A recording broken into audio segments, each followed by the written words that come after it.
One time when I had a newborn baby, I was sitting on the couch nursing the baby, and my 5-year-old came up to me and she saw me nursing the baby. And so she did what any little 5-year-old will do in that situation. She grabbed her baby doll and she put her baby doll on her belly button and she nursed her baby. She said, "Look at mommy, I nursing my baby too." They're always watching us, right? Whether it's the little boy that wants to mow with his little plastic lawnmower behind dad, or whether it's a little girl that wants to nurse like we do, they're always imitating us. However, when it comes to the way that we're treating and supporting our body, is that something that we want imitated? I want to unpack this today. Let's talk a little bit about some things that we as moms are setting up the standard for our girls, and how can we reevaluate and perhaps even experience our own healing so they can too. If you're new here, I'm Rita Johnson, the owner of Health and Hormones, and here you'll find all things from fatigue solutions to period help, gut healing, and so much more. Let's dive in. So I know this can be a really powerful thing to contemplate. We see it in our homes on a daily basis. If I am not in control of my mood, when my husband is coming out from his office for the end of his workday, when my kids are returning home from wherever they were, and it's busy and perhaps frantic, but if I'm joyful, if I'm happy, if I'm humming, if I'm welcoming everyone in, it sets a tone. Dad might be in a bad mood because he had a really busy day, or one of the kids might be in a bad mood. They're kind of grumpy. But the tone of the home is almost always set by us as the mom. If, however, we're going around the kitchen, slamming down pots and pans, slamming cupboard doors, angry, frustrated, we snap at everybody that comes in, it trickles down really strong, right? And really powerfully, just like that little one that's imitating us while we're nursing. And as moms, we have this great capacity for being able to hold other people's hearts inside of us. That's physically why we can make space for an entire other human in our womb.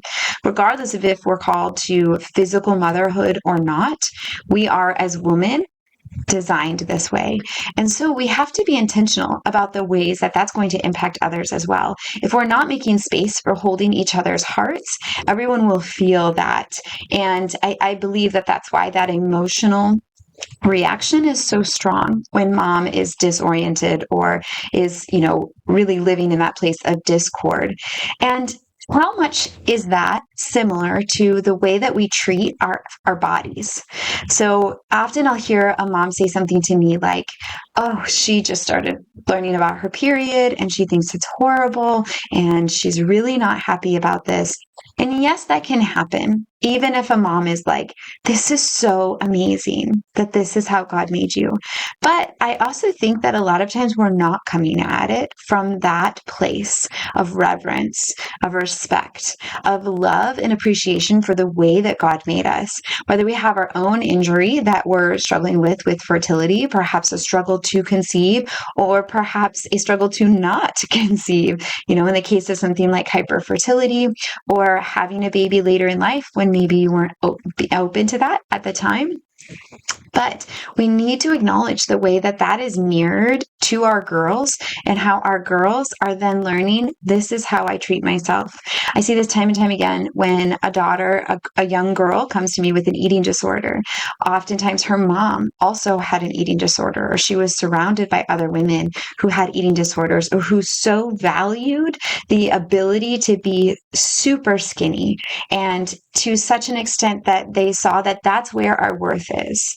Our worth is being super thin, right? Our worth is in dismissing these things instead of embracing and understanding and learning more about how God made us, and then letting us reveal to us more about our Creator, right? Because that is what our bodies are doing. So how do we do this when we as moms don't have it all figured out? I have a few suggestions of places for you to start. The first thing I would say is that we need to really focus on our mindset around the way we're looking at ourselves in the mirror, or the way we speak to ourselves. I think the most obvious is if When you're in a loving relationship and your husband says, "Oh, babe, you're so beautiful." And you say, "Thanks." Or you don't say anything. And in your heart, you feel it's hardened to that comment. It might not be hardened to your husband, but you might have such a belief ingrained in your mind that you are not beautiful, that you can't receive his compliment.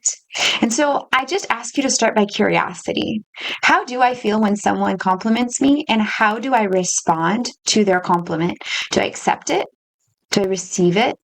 Do I try to shirk it? Do I reflect? Or do I outright ignore it? I used to do this thing when I had somebody that would say, "Oh, Rita, I love your sweater." And I'd say, "Oh, thanks. I got it at Goodwill." First of all, they don't care where I got it. They liked my sweater. And why did that make me feel like I wasn't receiving the compliment? I could just reflect it back. "Oh, it's not a big deal. I just got it cheap somewhere." That doesn't matter. What matters is that the way that I dress is an embodiment of who I am, and I can show that on my external body, right? It's displaying an aspect of my personality with how I present myself and how I show up in the world. And so I really started there. I found that that was the easiest place for me to start. It was harder for me to receive from my husband, him saying, "You're so gorgeous," when I was in the middle of I don't know, doing 5 unglamorous things at once, probably changing a diaper while cooking dinner, while while trying to clean up the garbage that someone threw on the floor. Like the things we do in our day-to-day life. And in that moment, that was too much for me to be able to receive that from him. But when a girlfriend tells me she likes my sweater or my jeans or my shirt, I can just say, "Thank you." And I can also then try to find a way to compliment her, to pour out into her, even if I feel uncomfortable in that moment. So I just invite you, start here, stay curious. The other thing that can be really helpful is, all of us that have birthed babies, that are physical mothers, we have imprints of that on our body. And that can really discourage us from being able to see the ways that our body is beautiful. It's no longer that 20-year-old body that was just so firm and plump and all the things. But instead, we can say and know from experience that our body is incredible and it does amazing things. And the more that I've spoken that over myself when I look in the mirror, the more that helps me to be able to see my body through that lens, that my body's incredible and it does amazing things. And that then helps me to give more to my girls by that witness of their bodies are also amazing and they do incredible things. Again, even if they're never physical mothers, even if it's just the natural aging process that changes and alters our physical shape, it's still incredible the way that the Lord made us. And then really focusing on that. And when we learn more about our bodies, we learn more about our Lord and more about how He made us as women.